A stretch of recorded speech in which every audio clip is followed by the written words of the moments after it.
Ito nga ang bagong revelasyon ngayon ng bilyonaryo eh.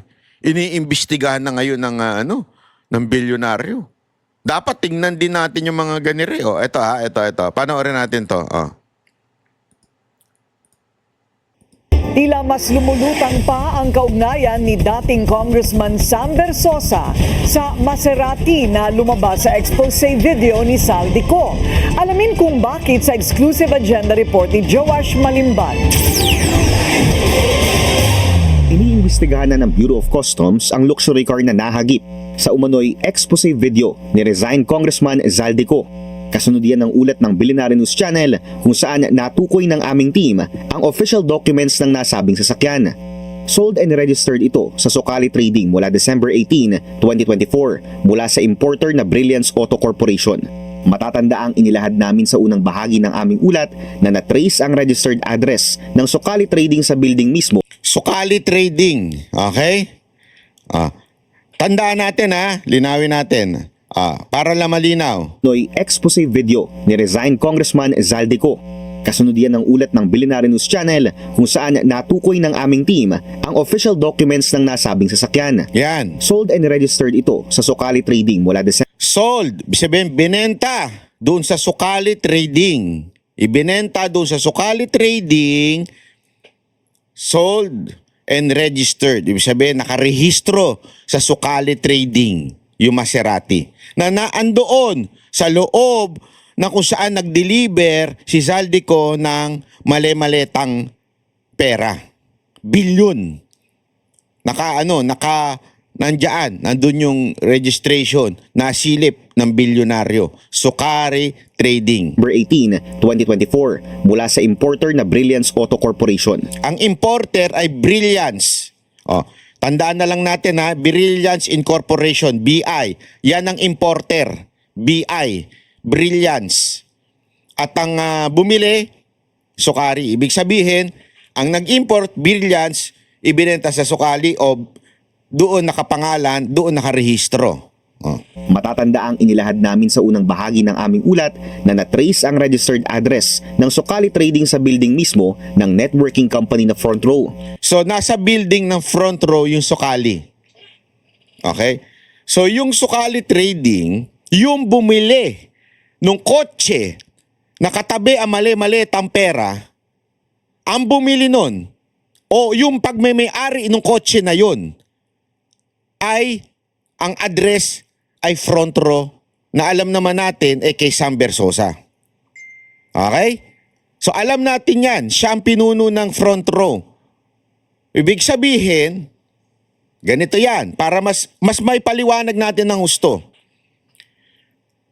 Ang bumili ng kotse na yon o may-ari ng kotse na nasa loob ng mga maleta na pera, nasa gilid, ay walang iba kung hindi naka-address at nakatukoy kay Sam Versosa.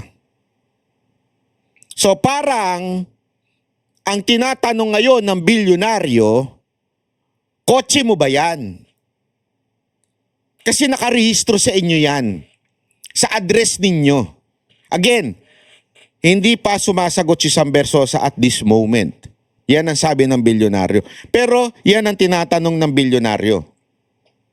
Yang kotse na nakita na yan, nakarehistro yan sa Socali at yung Socali ang address dyan mismo sa Front Row, which is yung Front Row ay pagmamayari ni Sam Versosa. O sabi nga nila, isa sa may-ari kasi gano'n naman ang networking usually corporation yan Co-founder nito ang celebrity at dating kongresista na si Billionario Sam Versosa. Ang kumpanyang Modena Motorsports Incorporated ang nag-iisang authorized distributor ng sasakyang Maserati sa buong bansa. Ilang beses naming sinubukan kunin ang panig ni Versosa. So, yun ang isa sa mga ang exclusive distributor ng Maserati ay yung kumpanya na yun, which is ang nag-opening noon, ang nagpo-promote niyan, kahit tingnan nyo pa hanggang ngayon, ay walang iba kung hindi si Sam Versosa. Pero hindi ito kailanman tumugon sa aming mga mensahe. Kumonsulta kami sa ilang mga abogado at opisyal ng pamahalaan na may sapat na kaalaman pagdating sa kalakaran ng luxury car importation. Tumanggi silang magpakilala Pero ayon sa sources na aming kinonsulta, indikasyon ng conduction sticker na dumaan mismo mula sa kumpanyang Maserati patungong authorized distributor ang nasabing sasakyan.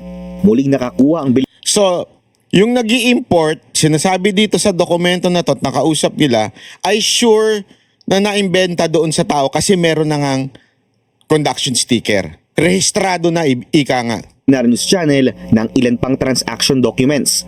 Sa isang BOC document, direkta ang importation ng kumpanyang Brilliance Auto Corporation sa kumpanyang Maserati mula sa Modena, Italy. So, ibig sabihin, totoo, hindi lang isa ang in-import ng Brilliance. Okay? Nakuha rin namin mismo ang invoice ng Maserati sa Brilliance Auto para sa naturang sasakyan. April 18, 2022, issued ang order kasabay ng dalawa pang Maserati MC20 Nako. at tatlong Maserati Grecali GT. At hindi lang isa, ibig sabihin talagang nag-i-import yung Brilliance. Okay? Malinaw dyan na nag-i-import talaga sila ng Maserati. Ang kabuang halaga aabot sa $600,000 o approximately 35 million pesos. Ito ay kahit na ang Modena Motorsports lang dapat ang authorized distributor sa buong bansa. Ayon sa kinonsulta naming sources, isang malaking posibilidad na tinitingnan dito, pagmamay-ari rin ng company owner ng Modena Motorsports ang Brilliance Auto. Kaya So, yun ang sinasabi kasi dapat yung Brilliance Motor lang ang maging exclusive distributor. Pero parang ang sinasabi dito, ay Brilliance hindi, yung ano pala, yung isa. So parang sinasabi dito, yung Modena Motorsports ay Brilliance ay isa. Iisa lang ang may-ari. Iniba-iba lang yung pangalan. ito nakakaangkat direkta sa Maserati sa Italy. Pinuntahan namin ang building kung saan addressed ang Brilliance Auto Corporation. You've been waiting for more than 30 minutes para makapag-set ng appointment sa Brilliance Auto Corporation. So na wala pa rin update sa akin. Pinag-antay yung reporter. If makapag-set tayo o makakuha tayo ng chance sa makausap itong Brilliance Auto Corporation. Matapos ang mahigit isang oras na paghihintay, sinabi ng ilang staff ng building na wala pa raw maaaring kumausap sa amin. Sinubukan uli namin kunin ang pandig ni Sam Versosa, pero muli, hindi ito tumugon sa aming mga mensahe. Patuloy rin namin kinuha ang panig ng DTI sa pagsisiyasat kung bakit Sige nga, baka makatulong yung DTI. Di ba yan yung ewan ko, siya ba yung nagsabi nung nung 500 na Noche Buena? dress ang Sokali Trading sa building ng front row sa Quezon City, pero hindi raw muna sila magpapaunlak ng panayam. Para sa agenda, Ano kayang tinatago ng mga to? Bakit ayaw nilang itong DTI? Ayaw din ng... Kasi, maintindihan ko pa yung si Sam Versosa, although dapat din siya sumagot. Pero maintindihan ko pa siya kung hindi siya magsalita. Kasi ngayon, at the moment, talunan siya, so private citizen lang siya. So kung ayaw niya sumagot at kung abogado niya sasagot, walang problema yun. Pero ito, government itong DTI, dapat sumasagot ito. Maganda dyan, bilyonaryo, FOI niya yan. Ewan ko kung gumagana pa ngayon yun. Gago! Oh, di ba? Pero kung ako kay Sam Versosa, kung wala akong tinatago, kung walang discrepancy itong mga Maserati ko, bakit hindi ko magsalita? Kasi masisira yung pangalan ng Maserati pag hindi kayo nagsalita. Di ba? Baka mamaya, kesa bumili na yung mga tao ng Maserati, madadamay pa sila dyan sa issue na yan. Maganda, sagutin mo na yan para malinis mo yung pangalan mo at malaman na wala kang kinalaman doon. Kasi remember, yung address nung kung saan nakarehistro yung sasakyan na yun, na naandoon mismo sa maleta ay address ng iyong, alam naman natin, na pagmamay-ari o founder ka mismo doon sa front row. Pinagmamalaki mo pa nga yan eh. Di ba? So sana, sumagot ka. Sana lang. Wish natin yan kasi private citizen na nga siya eh. Kasi talunan nga siyang mayor ng Maynila eh. Tumakbo ba naman? Si Yorme ba naman ang kalaban? Hindi niya madadaan yung sa pamimigay ng mga kung ano mang pinamimigay niyang spam. Kasi yan ang niyan eh, paandar niyan eh. Sa Maynila namimigay ng spam. Akala niya, spam Versosa, spam. Akala niya, alam mo, iba ang kalakaran sa Maynila. Hindi mo dadadaan sa ganyan. Iba kami dito sa Maynila. Ay, tagami. Totoo naman eh, iba kami dito sa Maynila. Hindi kami nadadaan sa spam. Nadadaan kami sa isang Yorme, Isko Moreno, kung saan talaga nagtatrabaho, di ba? O, ngayon, ipakita natin. Ipakita natin kung talaga bang si Sam Versosa ay owner ng o distributor or kung anong paman. Ito, meron siya mga video na kinuha ko mismo sa FB niya. Good morning. Today is a beautiful Tinanggal ko lang yung music kasi para hindi tayo makopyright. day kasi i-open natin yung newest Maserati showroom sa EDSA Green Hills. Ayan. I'm so excited that marami tayong bisita ngayon, friends from the press, from media. So, marami tayong bisita. Ibig sabihin, pag sinabi mo marami tayong bisita ngayon, sa'yo yan. Di ba? Kaya sasabihin ko, may dumalaw dito. Ang dami kong bisita. Hindi ko pwede sabihin yung hindi sa akin yung pagmamayari yung lugar na yun. Di ba? Kasi ang tawag di sa akin, bisita lang din. Kung hindi sa akin yun. Sasabihin mo lang na marami tayong bisita kung akin yung lugar na yun. Iba't ibang magazines and Orlando Network nandito to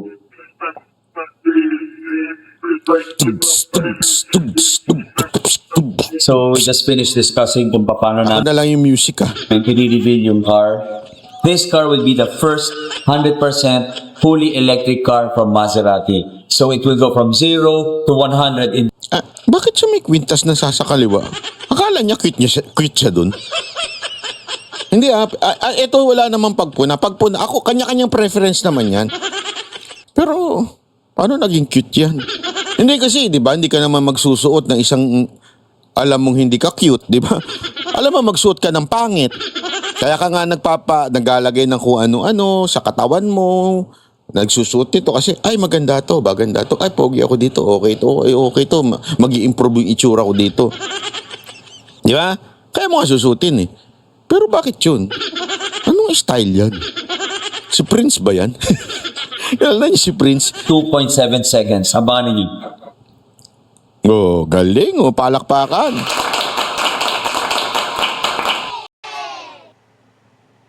Nako, grabe. Nako. Kailangan talaga sumagot nito ni Sam Versosa. Ito pa. Isa pa. Ladies and gentlemen, I'd like to show to you the latest masterpiece of Maserati, the Maserati Gran Turismo Folgore 110th edition. Good evening, everyone. I'm really proud that we are surrounded by Nakita nyo na, ha? friends. Yan po ay pruweba lamang na talagang ang Maserati ay ito hong nagbebenta ng Maserati sa Pilipinas ay walang iba kung hindi si Sam Versosa o nasa karehistro sa kanya. Okay? Kaya nga, it's not far reasoning kung mabintang sa kanya yung Maserati na naandoon sa loob ng garahe na may pera na ninakaw, dinistribute sa mga politiko. Anong ginagawa ng kotse mo doon? Sa'yo ba yung garahe? Yan yung mga katanungan eh. Sa'yo ba yung garahe? Ikaw ba ang isa sa mga nakinabang doon?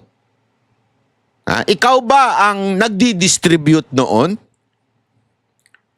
Sa'yo ba tinatago ang mga pera na dinidistribute? Bakit naandoon yung kotse mo? Pwede rin naman. Malay nyo, nirentahan lang ni Zaldico. Dahil magkaibigan sila. Hindi natin alam. Kaya nga maganda niyan, Sam Versosa, kesa sa andal-dal-dal mo dati nung panahon ng kampanya.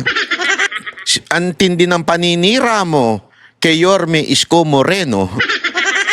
Pero etong issue na to, hindi ka makasagot.